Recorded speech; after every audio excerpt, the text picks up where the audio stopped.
আসসালামু আলাইকুম pro cricket fans. দর্শক, সামনে রয়েছে টি-20 বিশ্বকাপ। আর টি-20 বিশ্বকাপকে ঘিরে কিন্তু সমস্ত দলগুলো কিন্তু ইতিমধ্যেই তাদের দল সাজাতে ব্যস্ত। টি-20 বিশ্বকাপটা আসলে অনুষ্ঠিত হতে চলেছে যুক্তরাষ্ট্র এবং ওয়েস্ট ইন্ডিজ।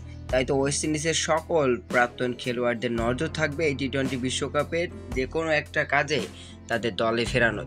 তারই নজির এবার দেখা গেল আফগানিস্তানের বোলিং পরামর্শক হিসেবে নিয়োগ পেয়েছেন ডিজে ব্রাভো, ওয়েস্ট ইন্ডিজের এই তারকা অলরাউন্ডার। তিনি কিন্তু এবার আফগানিস্তানের বোলিং পরামর্শক হিসেবে কাজ করবেন টি-20 বিশ্বকাপে। তিনি এর আগে এবারের আইপিএলে চেন্নাই সুপার কিংসের হয়ে দুর্দান্ত ছিলেন বোলিং কোচ হিসেবে।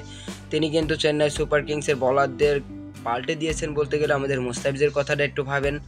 মূলত ডিজে ব্রাভো কিন্তু ক্রিকেট জীবনেও কিন্তু তার যে অভিজ্ঞতা, তার যে বোলিং, তার যে ব্যাটিং, তার যে ফিল্ডিং, সব দিক থেকে তিনি কিন্তু একটা ম্যাচিউরিটি অলরাউন্ডার এবং তিনি যে একজন one of the best cricketer cricket হিস্ট্রিতে, এটা কিন্তু কেউ অস্বীকার করতে পারবে না।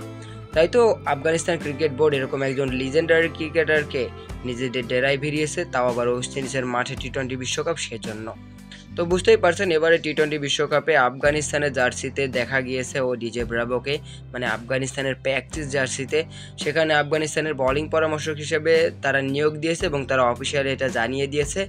এবং তারা জানিয়ে দিয়েছে যে একজন লিজেন্ডারি ক্রিকেটার, আমাদের বোলিং পরামর্শক, একজন টি-20 বিশ্বকাপ জয়ী। এরকম একটা পোস্ট করে কিন্তু আফগানিস্তানের ক্রিকেট বোর্ড ডিজে ব্রাভোর সাথে প্রো ক্রিকেট বিশ্বর আরও একবার পরিচয় করিয়ে দিলেন নতুন পরিচয় হিসাবে।